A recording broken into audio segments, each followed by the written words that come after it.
Venez vous relooker chez Luminel. Salon de beauté Luminel vous présente le journal. Luminel, osez être la plus belle.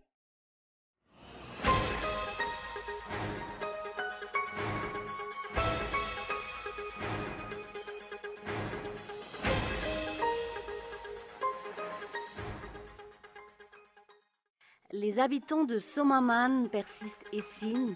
Malgré la décision de l'exécutif de suspendre les travaux d'exploitation, ils continuent de manifester. Une manifestation qui ne s'arrêtera tant que les Chinois continuent de travailler sur le site. Ils veulent que ces derniers désertent les lieux.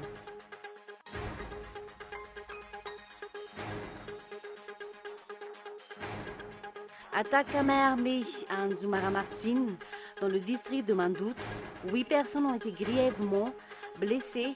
Les habitants sont terrorisés car les bandits ont promis de revenir vendredi.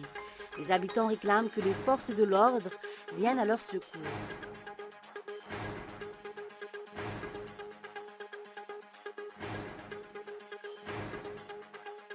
Le ministère de la Défense a confirmé mercredi la mort de 3 sous-officiers après l'attaque de leur hélicoptère par une milice de Benghazi.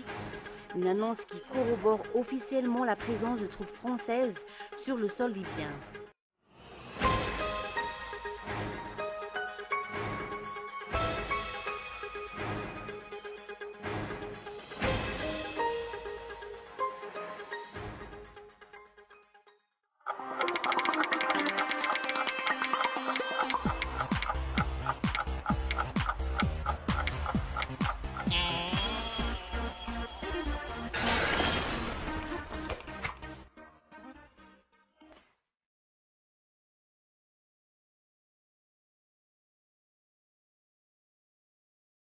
Venez vous relooker chez Luminel. Luminel, coiffure tendance, extension cheveux, coloration, lissage brésilien, maquillage, extension cils. Pédicure, manicure, onglerie. Luminel Béorirk vers Escalier 4 foot. L'Avant Center, 4e étage, box 418. Luminel, osez être la plus belle.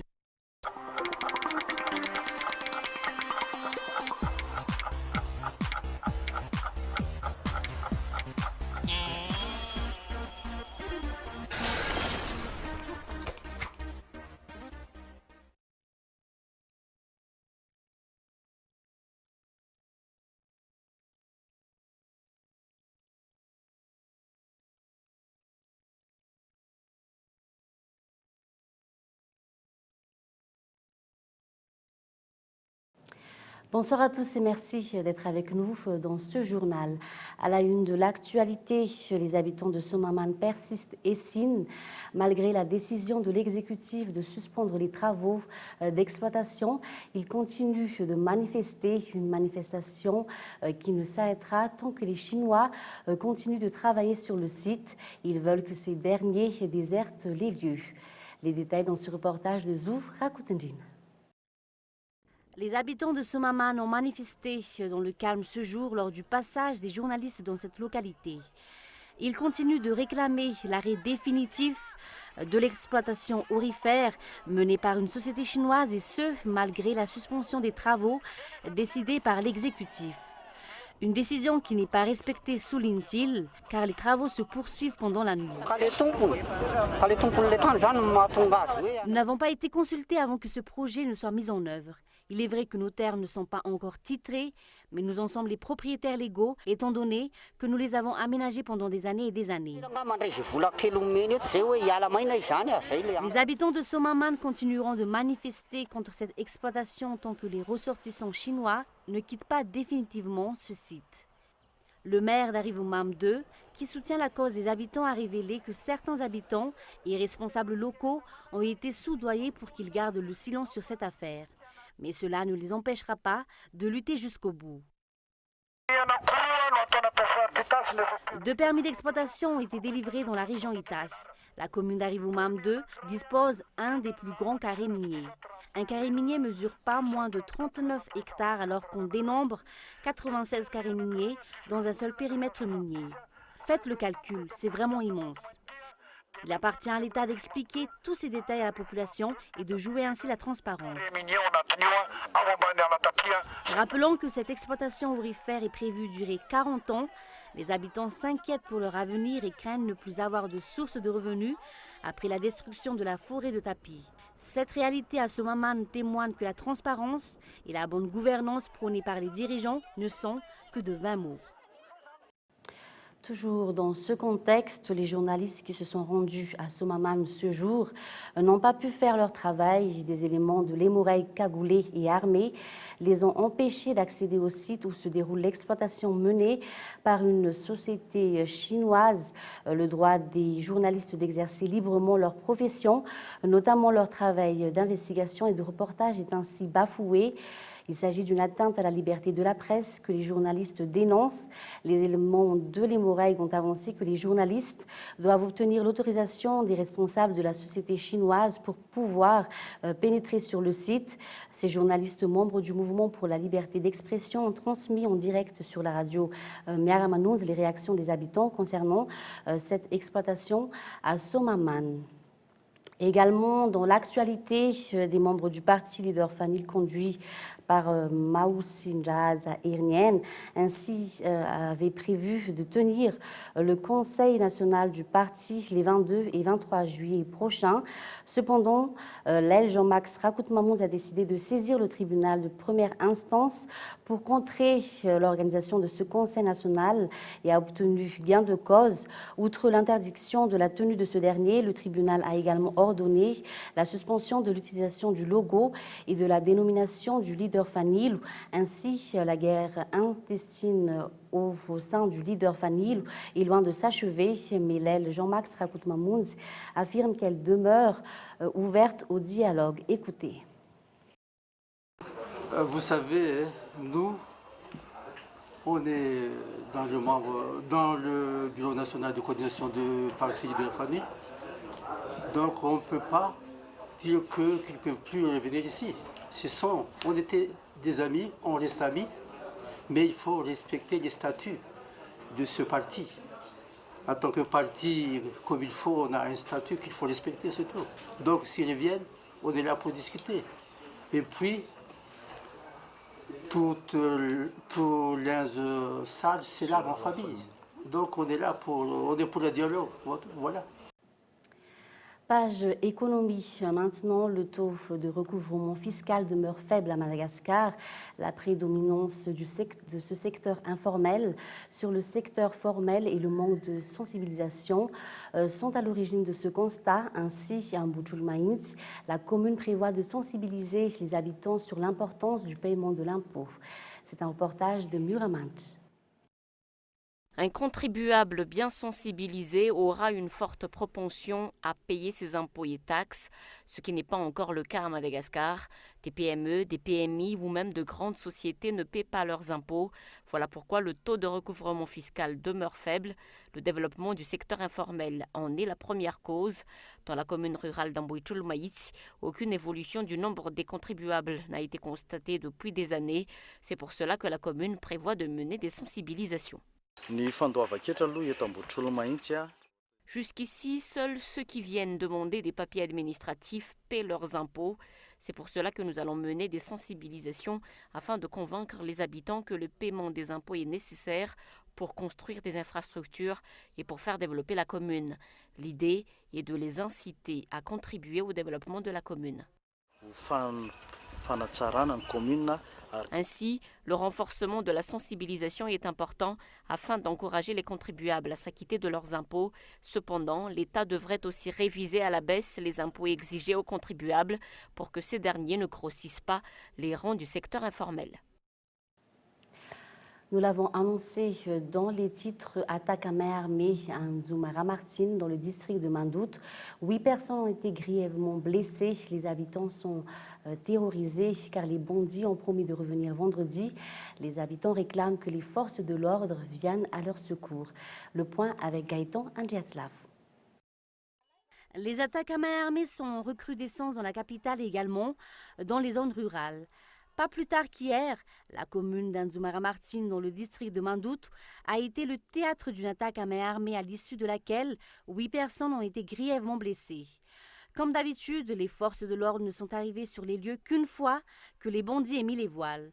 Les habitants lancent ainsi un appel aux responsables pour qu'ils se penchent sur ce problème d'insécurité qui perdure, surtout que les bandits ont promis de revenir vendredi prochain. Dans la capitale aussi, le niveau d'insécurité est tel que la plupart des habitants ne dorment plus sur leur laurier. Les responsables de la sécurité publique et ceux de la gendarmerie nationale sont dépassés par cette insécurité généralisée. Une insécurité attisée par le chômage qui ne cesse de grimper et la pauvreté galopante dans le pays. Et puis l'actualité à l'étranger, le ministère de la Défense a confirmé mercredi la mort de 3 sous-officiers après l'attaque de leur hélicoptère par une milice de Benghazi, une annonce qui corrobore officiellement la présence de troupes françaises sur le sol libyen. France 24. 3 soldats français morts dans le crash de leur hélicoptère à l'est de Benghazi. Selon certaines sources, l'appareil aurait été abattu par une milice qui se fait appeler Brigade de défense de Benghazi et affirme avoir utilisé un missile sol-air. François Hollande confirme bien la mort des soldats, mais ne précise pas les circonstances de leur décès. La Libye connaît également une instabilité dangereuse.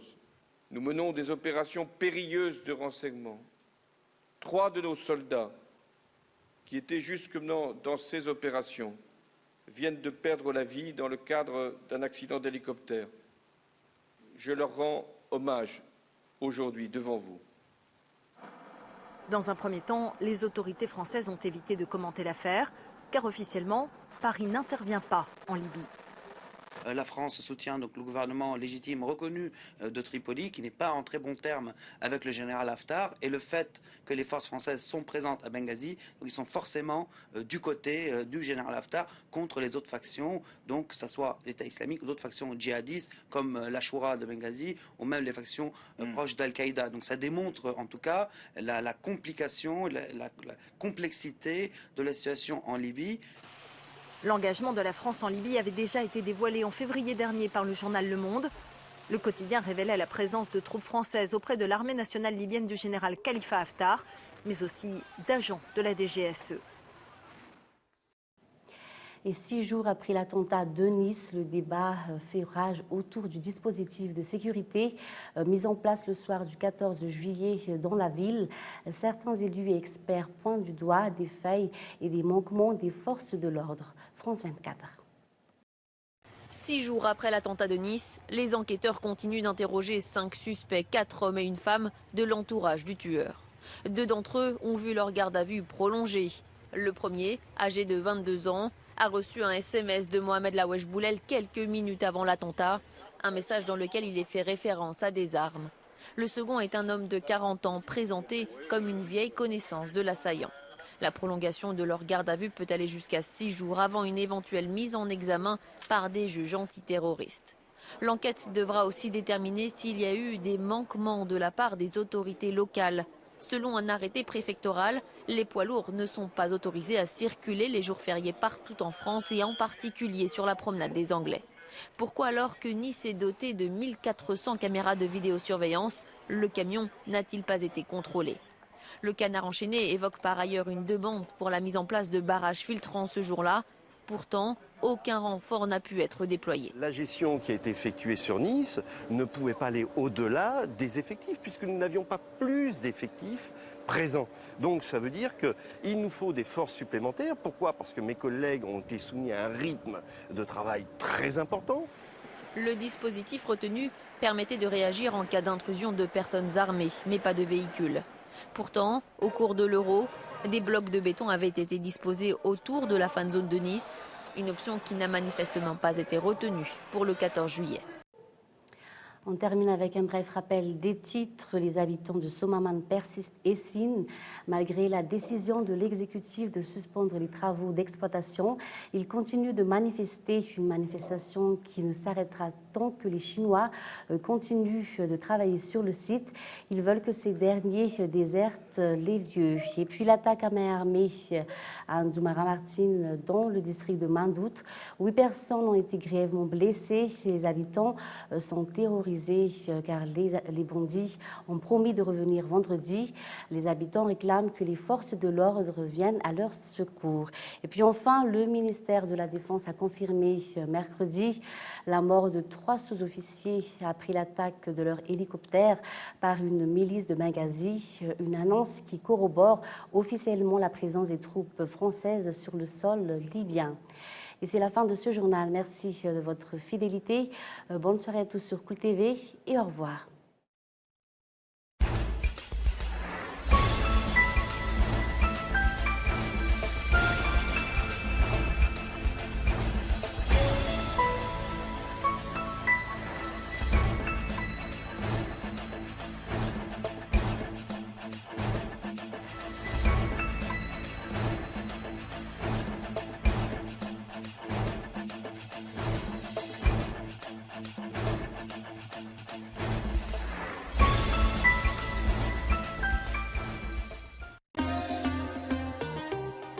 Venez vous relooker chez Luminel. Le journal vous a été présenté par Salon de beauté Luminel. Luminel, osez être la plus belle.